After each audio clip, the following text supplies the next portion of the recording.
but never really got into it. Figured it was a ring. I kind of, because I was a little kid, I kind of identified it like boxing. It was a ring, so I didn't really know the difference. So I get WrestleMania 3 and I pop it in, get home, pop it in, and first match that I watched, if I'm not mistaken, was, and I might be mistaken on who the guys were, but I know it was Can-Am Connection against Don Morocco and Bob Orton. I think that was the match, and I fell in love. I mean, I fell in love with it just from the crowds. I've never seen a crowd in one building. I mean, I was a little kid, but anything that I'd watch, even boxing fights with Sugar Ray Leonard, Hagler, those arenas were still packed. You're talking 10,000 people, 93,000 people. And I remember they showed a shot of the ring, and it looked like a pin. It was so far away from where they were.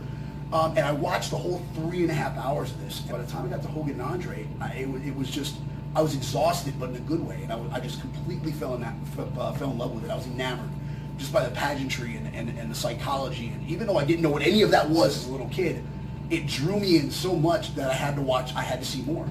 So I don't know. I can't remember quite how I started watching WWF. I like, Superstars Wrestling on Saturday mornings.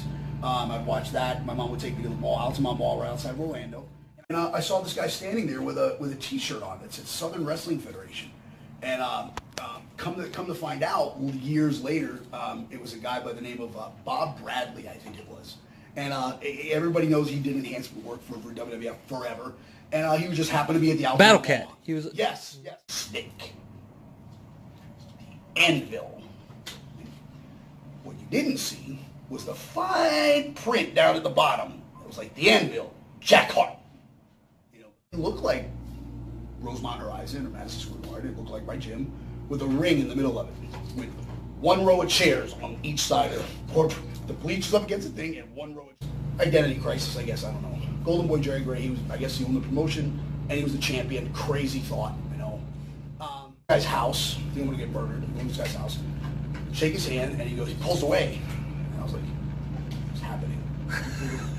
Shake his hand. Didn't do a working shake. Yeah, goes to pull his hand away again. I'm like, why does he keep? I'm going to show you something. And he gave me that little